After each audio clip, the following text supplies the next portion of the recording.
UGC act 2026 university grant commission ആ ഒരു വിദ്യാഭ്യാസ മേഖലയുമായിട്ട് ഉന്നത വിദ്യാഭ്യാസ മേഖലയുമായി ബന്ധപ്പെട്ട് ജാതീയ വേർതിരിവുകളെ കൃത്യമായി അഡ്രസ്സ് ചെയ്യണം, അല്ലെങ്കിൽ അതിന് പരിഹാരം കണ്ടെത്തണം, കർശനമായ നിയമ നടപടികൾ ഉണ്ടാകണം എന്ന് സുപ്രീം കോടതി എടുക്കുന്ന തീരുമാനത്തിന്റെ അടിസ്ഥാനത്തിലാണ് UGC ആക്ട് നടപ്പിലാകുന്നത്. UGC ആക്ടുമായിട്ട് ബന്ധപ്പെട്ട് വളരെയധികം ചർച്ചകൾ കേരളത്തിന് പുറത്ത് നടക്കുന്നുണ്ട്. ഞാൻ ഈ വീഡിയോ ചെയ്യുന്നതിന്റെ പ്രധാന കാരണം എന്ന് പറയുന്നത്, കേരളത്തിലെ ഒരു മാധ്യമങ്ങൾ പോലും ഈ UGC ആക്ടുമായിട്ട് ബന്ധപ്പെട്ട് യാതൊരുവിധ ചർച്ചകളോ മറ്റുള്ള ഒന്നും തന്നെ മുന്നോട്ട് കൊണ്ടുവരുന്നില്ല. അതിന്റെ കാരണം എന്തെന്നും നമുക്ക് മനസ്സിലാവുന്നില്ല. നമ്മളിപ്പോൾ ഈ UGC ആക്ടുമായിട്ട് ബന്ധപ്പെട്ട് ഇതിപ്പോൾ സുപ്രീം കോടതി ഇത് സ്റ്റേ ചെയ്തിരിക്കുകയാണ്, താൽക്കാലികമായി ഇത് സ്റ്റേ ചെയ്തിരിക്കുകയാണ്. കാരണം സുപ്രീം കോടതി പറയുന്നത്, ആ ഭരണഘടനാ ബെഞ്ച് പറയുന്നത്, ഇതിന് ഒരു അവ്യക്തത ഉണ്ട് എന്നുള്ളതാണ്. ഈ ആക്ട് ചിലർ പറയുന്നുണ്ട് ഇത് കേന്ദ്രത്തിന്റെ ഒരു പ്രശ്നമാണ്, അല്ലെങ്കിൽ കേന്ദ്രമാണ് ഇത് മുന്നോട്ട് കൊണ്ടുവരുന്നു എന്നുള്ള രീതിയിലും ഒരു തെറ്റിദ്ധാരണ ഈ രാജ്യത്ത് നടപ്പിലാക്കുന്നുണ്ട്. അവർ മറ്റുള്ളവരുമായിട്ട് ഷെയർ ചെയ്യുന്നുണ്ട്. സത്യത്തിൽ എന്താണ് സംഭവം? UGC ആക്ട് എന്ന് പറയുന്നത് ഒരു രാഷ്ട്രീയ പാർട്ടിയുടെയും അജണ്ടയല്ല. അത് ആദ്യമേ തന്നെ വ്യക്തമാക്കാം. എന്തുകൊണ്ട് ഈ ആക്ട് നടപ്പിലാകണം, അതിനുള്ള വഴികൾ എന്താണ്, എങ്ങനെയാണ് നടപ്പിലായത്?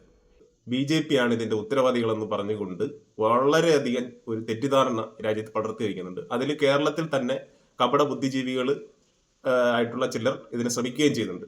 നമ്മൾ അതിലേക്ക് വരാം.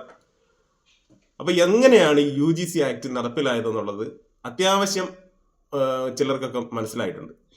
നമുക്കറിയാം, രോഹിത് വെമുല, അതുപോലെ പായൽ ഗഡ്വി എന്ന് പറയുന്ന പെൺകുട്ടി, ഇവരുടെയൊക്കെ ആത്മഹത്യാ മരണവുമായിട്ട് ബന്ധപ്പെട്ടാണ് ഈ ഒരു പ്രശ്നത്തിന് പരിഹാരം നേടിക്കൊണ്ട് സുപ്രീം കോടതി ഇതിലേക്ക് വരുന്നത്. അതായത് രോഹിത് വെമുലയുടെ അമ്മ, ഈ പായൽ എന്ന് പറയുന്ന പെൺകുട്ടിയുടെ അമ്മ, മറ്റുള്ള അവരുടെ ബന്ധുക്കളെല്ലാം ചേർന്ന് സുപ്രീം കോടതിനെ സമീപിക്കുകയാണ്.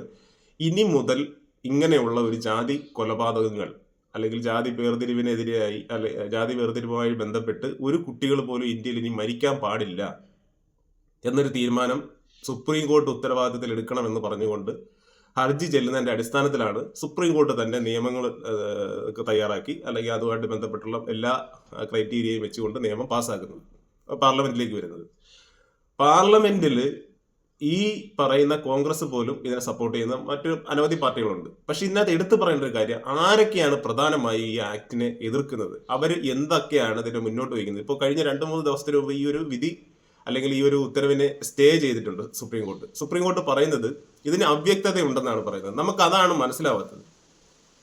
ഈ അവ്യക്തത വരുത്തിയതും സുപ്രീം കോടതിയിലെ ഭരണഘടനാ ബെഞ്ചുമായി ബന്ധപ്പെട്ടിരിക്കുന്ന ജഡ്ജിമാർ തന്നെയാണ്. അവർ തന്നെയാണ് ഈ നിയമം പ്രാബല്യത്തിൽ കൊണ്ടുവരാൻ ശ്രമിച്ചത്. എന്തൊക്കെ അടിസ്ഥാനത്തിലായിരിക്കണം, എങ്ങനെയൊക്കെ ആയിരിക്കണം ഇത് നടപ്പിലാക്കേണ്ടത്, എങ്ങനെയാണ് ഈ നിയമം പ്രവർത്തിക്കുന്നത്, ഇതെല്ലാം തന്നെ സുപ്രീം കോടതിന്റെ ഭരണഘടനാ ബെഞ്ചിലുള്ള ജഡ്ജിമാർ തന്നെയാണ് തയ്യാറാക്കിയത്. എന്നിട്ട് അവർ തന്നെയാണ് പറയുന്നത് ഇതിന് അവ്യക്തതയുണ്ടെന്നാണ് പറയുന്നത്. ഇപ്പൊ മിക്കവാറും ഒരു രാജ്യത്ത് നടക്കുന്ന ഒരു പ്രശ്നം പറയുന്നത് SC/ST അട്രോസിറ്റി ആക്ട് ദുരുപയോഗം ചെയ്യുന്നു എന്നുള്ളതാണ്. അതായത് ഈ UGC ആക്ട് മുന്നോട്ട് വെക്കുമ്പോൾ ഇതും SC/ST അട്രോസിറ്റി പോലെ ദുരുപയോഗം ചെയ്യുമെന്നാണ് പറയുന്നത്. അങ്ങനെയാണെന്നുണ്ടെങ്കിൽ ഈ രാജ്യത്ത് നിയമം എന്ന് പറയുന്നത് ഈ SC/ST അട്രോസിറ്റി ആക്ടും UGC ആക്ട് ഇനി വരാൻ പോകുന്നു എന്ന് പറയുന്ന ഈ 2 നിയമം മാത്രമേ ഈ രാജ്യത്തുള്ളൂ. എത്രയോ നിയമങ്ങളുണ്ട്. സ്ത്രീ സുരക്ഷയായിട്ട് ബന്ധപ്പെട്ട നിയമങ്ങളുണ്ട്, പോക്സോ ആക്ടുകളുണ്ട്, കുട്ടികളുടെ ഉപദ്രവമായിട്ട് ബന്ധപ്പെട്ടുള്ള ആക്ടുകളുണ്ട്, അതുപോലെ ഇപ്പൊ ട്രാൻസ്ജെൻഡറിന് പ്രത്യേക അവകാശങ്ങൾ, നിയമങ്ങൾ വരണമെന്ന് പറയുന്നുണ്ട്. അതുപോലെ തന്നെ മറ്റൊരു കോമഡി എന്ന് പറഞ്ഞു കഴിഞ്ഞാൽ ഈ സ്ത്രീ സുരക്ഷയായിട്ട് ബന്ധപ്പെട്ട നിയമങ്ങൾ ദുരുപയോഗം ചെയ്യുന്നു എന്ന് പറഞ്ഞുകൊണ്ട് പുരുഷ കമ്മീഷൻ വരെ കേരളത്തിൽ ഉയർന്നു വരുന്നുണ്ട്. അതൊന്നും തന്നെ ചർച്ചയാകാതെ എന്തുകൊണ്ടാണ് SC/ST അട്രോസിറ്റി ആക്ട് മാത്രം ദുരുപയോഗം ചെയ്യുന്നു എന്ന് പറയുന്നതിന്റെ പിറകിലും നമ്മൾ ചിന്തിക്കേണ്ട ഒരു വസ്തുതയുണ്ട്. അപ്പൊ UGC ആക്ട് നടപ്പിലായി കഴിഞ്ഞാൽ ഇത് ആരൊക്കെയാണ് ബാധിക്കുക എന്നുള്ളതാണ് നമ്മൾ അടുത്ത ചോദ്യം. അതിന് ഈ ചാതുർവർണ്ണ വ്യവസ്ഥ, അതായത് ഈ രാജ്യത്തെ ജാതി ഏറ്റവും കൂടുതൽ ആചരിക്കുന്ന വിശ്വസിക്കുന്ന സമൂഹമായിട്ടുള്ളവർ പറയുന്നത് ഇത് ജനറൽ കാറ്റഗറി, അതായത് SC/ST അല്ലെങ്കിൽ മറ്റ് OBC വിഭാഗത്തിനല്ലാതെ ഉന്നത ജാതിയിൽപ്പെട്ട ആൾക്കാരെ ഇത് കൃത്യമായി ബാധിക്കുമെന്നാണ് പറയുന്നത്. അതും ഏറ്റവും വലിയൊരു പെരുന്നുണ തന്നെയാണ്. ഈ UGC ആക്ടുമായിട്ട് ബന്ധപ്പെട്ട് പറയുന്നത് ഏതൊരു കുട്ടിയും ഏതൊരു വിദ്യാർത്ഥിയും ജാതിയുടെ പേരിൽ വേർതിരിവുണ്ടായാൽ, അവരെ മാറ്റി നിർത്തിയാൽ, ഏതെങ്കിലും രീതിയിൽ പീഡിപ്പിക്കുകയോ ശാരീരികമായോ മാനസികമായോ ഏത് രീതിയിലും അവർക്കൊരു ഉപദ്രവം വന്നു കഴിഞ്ഞാൽ ഈ നിയമം കൃത്യമായിട്ട് പ്രവർത്തിക്കും. അതിന് ഹെൽപ്പ് ലൈൻ നമ്പറുകളുണ്ട്, ഓഫീസുകളുണ്ടാവും. അപ്പോൾ ഈ പരാതി അവിടെ ചെന്ന് അതിന് അന്വേഷണം ഉണ്ടായി, ആ അന്വേഷണത്തിൽ എന്തെങ്കിലും മെറിറ്റ് ഉണ്ട് എങ്കിൽ മാത്രമാണ് അത് FIR രജിസ്റ്റർ ആകുക. FIR രജിസ്റ്റർ ആയാൽ പോലും ആ കുട്ടി ശിക്ഷിക്കപ്പെടുന്നില്ല. ആ FIRന്റെ അടിസ്ഥാനത്തിൽ അന്വേഷണം പോലീസ് ഉദ്യോഗസ്ഥരിൽ നിന്നുണ്ടാവും. അതിനകത്ത് വരുന്ന ക്ലാരിറ്റിയുടെ അടിസ്ഥാനത്തിലാണ് ഇത് കോടതിയിലേക്ക് പോകുന്നത്. അപ്പോൾ ഒരു കുട്ടി ജാതി പീഡനത്തിന് ഇരയായി എന്ന് അറിഞ്ഞു കഴിഞ്ഞാൽ സെക്കൻഡുകൾക്കകം ഓപ്പോസിറ്റ് ആയിട്ടുള്ള വിദ്യാർത്ഥിയെ അറസ്റ്റ് ചെയ്തുകൊണ്ട് പോകുന്ന യാതൊരു നടപടി ഇതിനകത്തില്ല. അത് മാത്രമല്ല, SC/ST വിഭാഗത്തിൽപ്പെട്ട കുട്ടികളിൽ തന്നെ അല്ലെങ്കിൽ കുടുംബങ്ങളിൽ തന്നെ ആ വിഭാഗങ്ങളിൽ തന്നെ ജാതി നിലനിൽക്കുന്നുണ്ട്.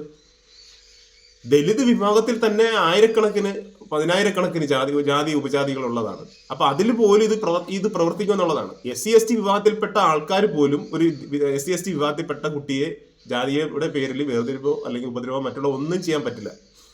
ചെയ്തു കഴിഞ്ഞാൽ അവരെയും ഇത് ബാധിക്കും.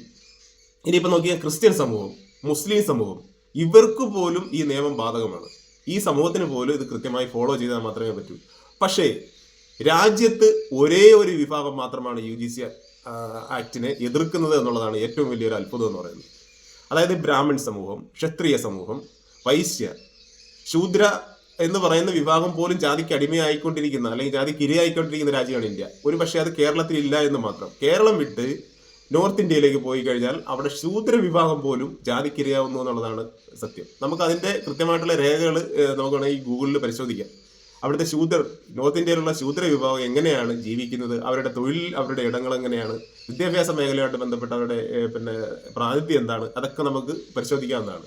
പക്ഷെ കേരളത്തെ സംബന്ധിച്ച് നോക്കിക്കഴിഞ്ഞാൽ കേരളത്തിൽ എന്തുകൊണ്ട് UGC ആക്ടിനെ സപ്പോർട്ട് ചെയ്തില്ല എന്ന് ചോദിച്ചു കഴിഞ്ഞാൽ ഇവിടെ ഏറ്റവും കൂടുതൽ ജാതി പീഡനത്തിന് ഇരയാകുന്നത് SC/ST, ആദിവാസി, ദലിത് വിഭാഗത്തിലെ വിദ്യാർത്ഥികളും അത് ജാതി മേൽക്കോയ്മയിൽ നിൽക്കുന്നത്, അതായത് പ്രബല ജാതിയാണ്, ജാതിയുടെ വേർതിരിവ് കാണിക്കുന്നത് OBC മുതലുള്ള മറ്റ് കമ്മ്യൂണിറ്റി ആണെന്ന് എന്നുള്ളതാണ് സത്യം. UGCയുടെ ആക്ടിനകത്ത് SC/ST വിഭാഗത്തെ മാത്രമല്ല ഉൾപ്പെടുത്തിയിരിക്കുന്നത്.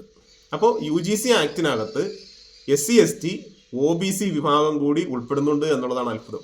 അപ്പോൾ UGC ആക്ടിനകത്ത് ഈ നിയമം കേരളത്തിലുള്ള വിദ്യാർത്ഥികൾ പഠിച്ചു കഴിഞ്ഞാൽ അല്ലെങ്കിൽ അറിഞ്ഞു കഴിഞ്ഞാൽ ആ സമൂഹത്തെ കൂടി ഈ ജാതി വേർതിരിവിലേക്ക് കൊണ്ടുവരുന്നു എന്നുള്ളൊരു ഖ്യാതി പരത്തുമോ എന്നുള്ളൊരു ഭയം കേരളത്തിലെ മാധ്യമങ്ങൾക്കുണ്ട് എന്നുള്ളതാണ്.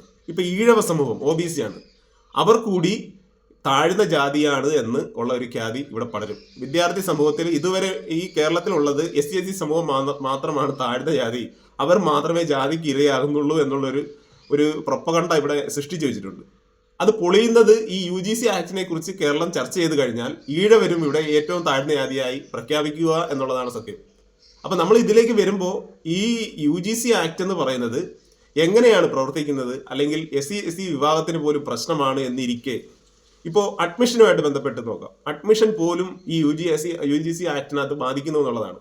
ജാതിയുടെ പേരിൽ ഒരു വിദ്യാർത്ഥിയെ മാറ്റി നിർത്താൻ പറ്റത്തില്ല. അതുപോലെ തന്നെ ഇപ്പൊ ഇവർ പറയുന്നത് 10 വർഷത്തേക്കായിരുന്നല്ലോ സംവരണം പോലും 10 വർഷത്തേക്കായിരുന്നു. പിന്നെ എങ്ങനെയാണ് ഇവിടെ ഇപ്പോഴും ഈ ജാതിയുടെ പേരും പറഞ്ഞ് സംവരണത്തിന്റെ പേരും പറഞ്ഞ് ആൾക്കാർ ഇങ്ങനെ ഓരോ വാർത്ത സൃഷ്ടിക്കുന്നത് എന്തിനാണെന്നൊക്കെ ചോദ്യങ്ങൾ വരുന്നുണ്ട്. നമുക്ക് ചോദിക്കാനുള്ളത്, ഇവിടെ ബ്രാഹ്മൺ സമൂഹത്തിൽപ്പെട്ട ഇപ്പോൾ കഴിഞ്ഞ ദിവസം കേരളത്തിലെ ഒരു കപട നിരീക്ഷകനുണ്ട്, അദ്ദേഹത്തിന്റെ പേര് ശ്രീജിത്ത് പണിക്കരാണ്. RSSന്റെ ഒരു കൂലി എഴുത്തുകാരൻ ഒരു 10-15 വർഷങ്ങൾക്ക് മുമ്പായിരുന്നു കൂലി എഴുത്തുകാരൻ എന്ന് പറഞ്ഞു. ഇന്നത് മാറ്റി സോഷ്യൽ മീഡിയ വർക്കർ എന്ന് മാത്രമേ പറയാൻ പറ്റുള്ളൂ. ഒരു കേരളത്തിലെ RSSന്റെ social media worker Sreejith Panicker പറയുന്നത് SC/ST വിഭാഗത്തിനെ ബാധിക്കുന്നത് എങ്ങനെയാണോ അതുപോലെ തന്നെ ബ്രാഹ്മണ സമൂഹത്തിനും ബാധിക്കുമെന്നാണ് പറയുന്നത്. നിങ്ങൾ കൃത്യമായിട്ട് അങ്ങനെ ഏതെങ്കിലും വിദ്യാർത്ഥികൾ മരിക്കുന്നുണ്ട് എങ്കിൽ നിങ്ങൾക്ക് തീർച്ചയായും നിയമത്തിൽ ഉൾപ്പെടുത്താം. എന്തുകൊണ്ട് നിയമത്തിൽ അത് ഉൾപ്പെടുത്തിയില്ല എന്നുള്ളതല്ലേ ആദ്യമേ ചിന്തിക്കേണ്ടത്. ഇപ്പൊ ബ്രാഹ്മണ വിഭാഗത്തിന് ഇത് പ്രശ്നമാണ്, കാരണം ബ്രാഹ്മണരെ പോലും കളിയാക്കുന്നു എന്നാണ് പറയുന്നത്. ഏറ്റവും വലിയൊരു കണ്ടുപിടുത്തമായിട്ടാണ് വന്നിരിക്കുന്നത്. അങ്ങനെയാണെന്നുണ്ടെങ്കിൽ അത് രേഖാമൂലം നിങ്ങൾ സുപ്രീം കോടതിയെ സമീപിക്കുക. രാജ്യത്ത് ബ്രാഹ്മണ സമൂഹം ജാതിക്ക് ജാതിക്ക് ഇരയാകുന്നുണ്ട്, അതുകൊണ്ട് ഇതിനും പ്രത്യേകമായിട്ടുള്ള ഒരു പ്രൊട്ടക്ഷൻ വേണം. ആ ബ്രാഹ്മണ സമൂഹത്തിൽപ്പെട്ട വിദ്യാർത്ഥികൾ ആത്മഹത്യ ചെയ്യുന്നതിന് പരിഹരിക്കണം എന്ന് പറഞ്ഞുകൊണ്ട് അങ്ങനെ ഒരു നിയമം ഇതിൽ കൊണ്ടുവരാം. പക്ഷെ അങ്ങനെ ഒരു നിയമം ഇതിനകത്ത് വന്നിട്ടില്ല. അതിന്റെ കാരണം എന്താണ്? അങ്ങനെ ഒരു രാജ്യത്ത് സംഭവിക്കുന്നില്ല എന്നുള്ളതാണ്. അപ്പൊ ഈ വിഷയത്തെ സംബന്ധിച്ച് കേരളത്തിൽ വേണ്ടത്ര ചർച്ച ഉണ്ടാവണം. ഈ നിയമത്തിന്റെ പ്രസക്തി എന്താണെന്ന് അറിയണം. ഈ നിയമത്തെ പഠിക്കണം. SC/ST സമൂഹം, ദലിത് സമൂഹം, OBC സമൂഹത്തിന് ആവശ്യമുണ്ടെങ്കിൽ നിങ്ങൾക്ക് ഇതിനെക്കുറിച്ച് പഠിക്കാം. നമ്മൾ വെറുതെ ഒരു നിയമമുണ്ട്, നിങ്ങൾ കേരളത്തിലെല്ലാം കലാപം ഉണ്ടാക്കുക അങ്ങനെയൊന്നുമല്ല പറയുന്നത്. സുപ്രീം കോടതി മുന്നിൽ വെച്ചിരിക്കുന്ന, അവർ നടപ്പിലാക്കാൻ ആഗ്രഹിക്കുന്ന ഈ നിയമത്തെക്കുറിച്ച് കേരളത്തിലെ ദലിത്, OBC, ആദിവാസി വിഭാഗത്തിൽപ്പെട്ട എല്ലാ വിദ്യാർത്ഥികളും ഈ നിയമത്തെക്കുറിച്ച് പഠിക്കുകയും കേരള സമൂഹത്തിൽ ഇതിനെക്കുറിച്ച് വേണ്ടത്ര ചർച്ച കൊണ്ടുവരാനും ഈ നിയമം നടപ്പിലാക്കാനും വേണ്ട എല്ലാവിധ തയ്യാറെടുപ്പുകളും നടത്തണമെന്ന് അഭ്യർത്ഥിക്കുകയാണ്. വിനീതമായി നിങ്ങളോട് അപേക്ഷിക്കുകയാണ്.